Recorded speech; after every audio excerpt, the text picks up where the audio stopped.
Freilichen and happy Purim, everybody. Welcome. Today is Purim. This is the day, the Nahapachu, where we transform darkness into light, where we transform bitterness into sweetness, where Haman, the evil, plotted against the Jewish people to wanting to annihilate them, men, women, and children. He even made a gallows for Mordechai to be hung on, the leader of the Jewish people. And in the end, who's hung on it? Haman himself.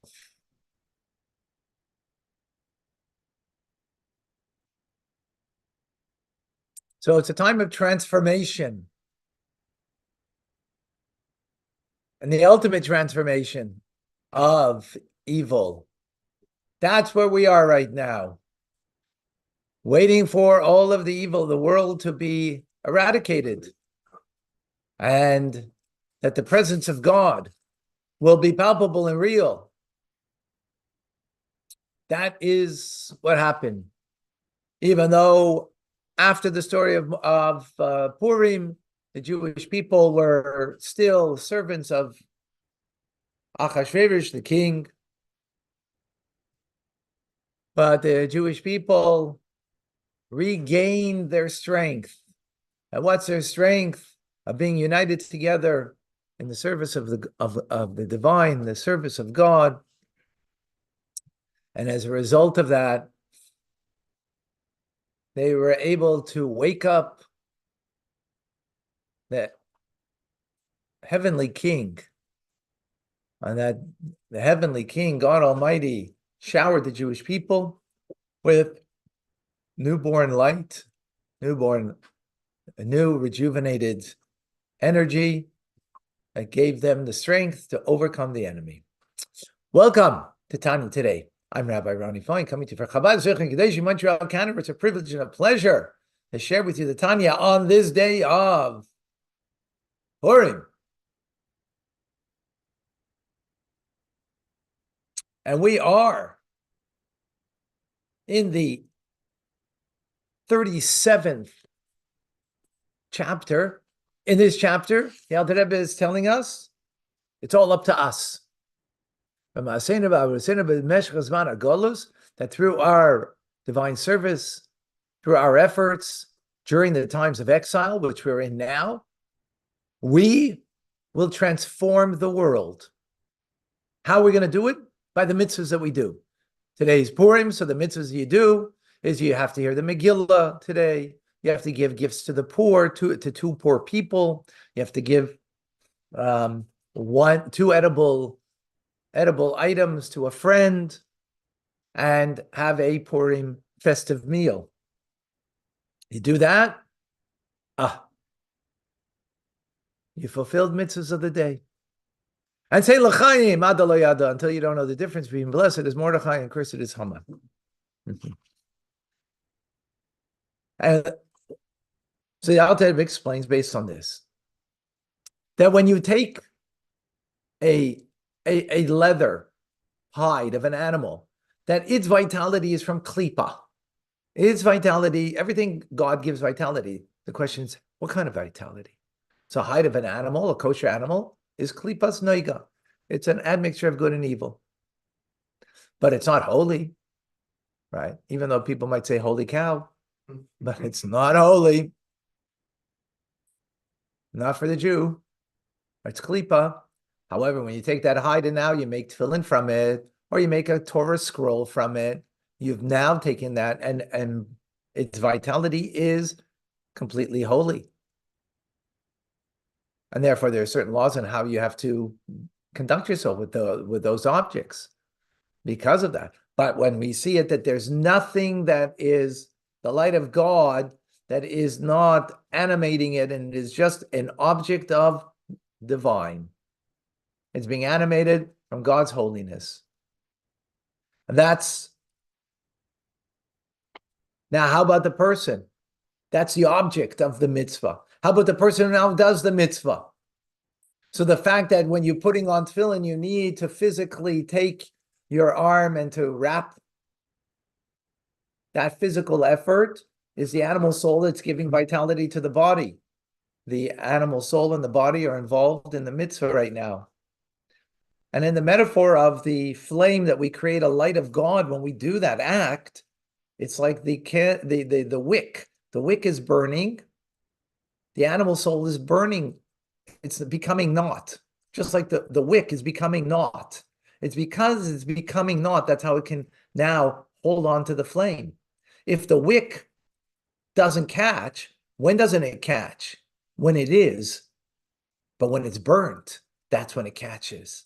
When you burn the animal soul from its character, and now it's engaged in doing the mitzvah, its character just wants to be doing what is pleasurable for itself. The mitzvah is God's thing. But now what is it doing? It's doing God's thing by doing the act of putting on tefillin or giving charity. In that moment, what are you doing? You're burning away the character quality of the animal soul, of being self-engaged, seeking self-centered fulfillment, and now being God-centered and doing God, what he wants us to fulfill. So in the metaphor of the wick, it's beautiful. It's burning away. The animal soul, its character quality is being burnt away in the act of doing the mitzvah. And that's every limb in our body that when we do a mitzvah, because there's 248 limbs in the body, 248 positive commandments that we fulfill, that we connect with God. So now what do we have? We have the object of the mitzvah, the tefillin, for example, the money. We have the person who's doing the mitzvah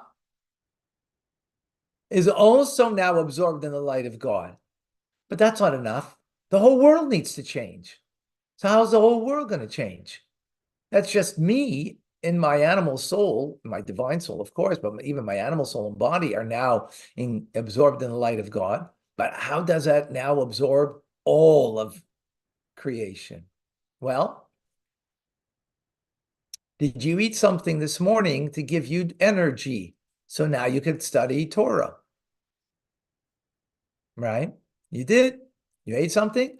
That food that becomes your flesh and blood, becomes a part of you, is also now absorbed in the divine. Because you used it in order to do something divine. You did something divine.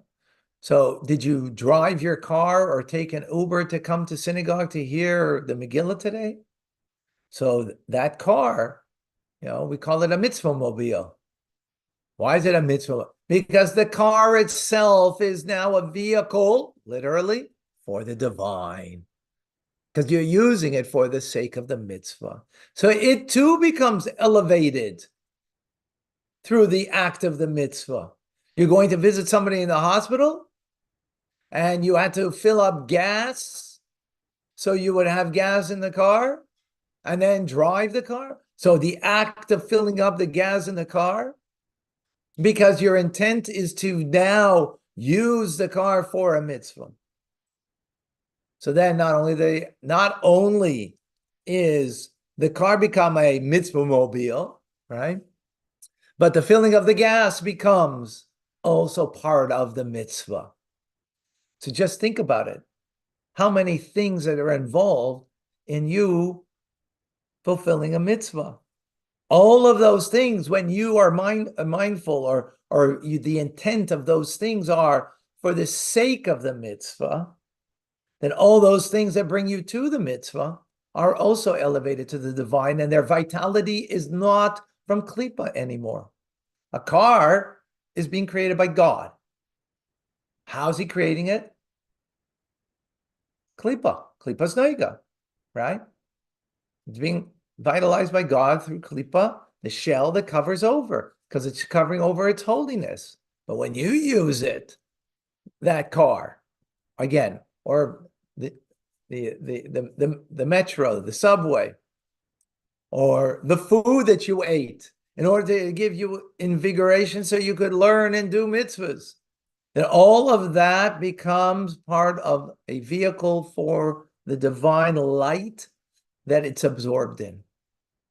It's elevated as a result, which is very powerful, unbelievable. No longer is it under the jurisdiction over the power of Klippa.